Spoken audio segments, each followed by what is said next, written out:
హల్లెలూయా! దేవుని పరిశుద్ధ నామమునకు స్తోత్రం కలుగును గాక. ఈరోజు దేవుని వాగ్దానము యెషయా గ్రంథము 45వ అధ్యాయము 14వ వచనము. నిశ్చయంగా దేవుడు మీ మధ్యన ఉన్నాడు. ఆమేన్. హల్లెలూయా! ఈరోజు దేవుని వాగ్దానం ఏంటంటే, నేను మీ మధ్యన ఉన్నాను అని చెప్పి. కాబట్టి దేవుడు ఎవరి మధ్యలో ఉంటాడు అనేది మనం చూసినట్టయితే, ఎవరైతే ఆయన కట్టడలను, విధులను అనుసరిస్తూ పరిశుద్ధంగా జీవించే వారిగా ఉంటారో, వారి మధ్యలో దేవుడు ఉండేవాడిగా ఉంటాడు. దేవుడు మన మధ్యలో ఉన్నట్టయితే మన జీవితంలో మన ప్రతి ఒక్క అవసరము తీర్చబడతాయి. మనకు విజయం కలుగుతది. మన జీవితంలో అద్భుతాలు జరుగుతాయి. మన పైన దేవుని మనస్సు అసహ్యపడదు. మనకు సమాధానము కలిగే విధంగా ఉంటది.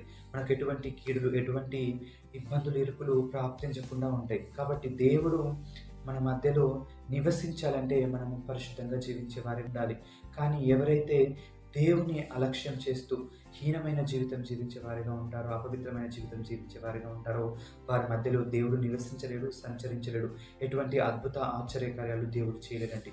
కానీ ఎవరైతే దేవునికి ఇంపైన సువాసన కలిగిన జీవితం జీవించే వారిగా ఉంటారో, వారి మధ్యలో దేవుడు ఉండి దేవుని ఉన్నతమైన కార్యములు, అద్భుత కార్యములు జరిగించేవాడిగా ఉంటాడు. దేవుడు మన మధ్యలో నివసించాలన్నా, మన జీవితంలో అద్భుత కార్యములు జరగాలన్నా, మనము దేవునికి ఇంపైన సువాసనకరమైన జీవితం జీవించే వారిగా ఉండాలి. అట్టి కృప దేవుడు మనందరికీ దయచేయునుగాక. ఆమేన్. హల్లెలూయా.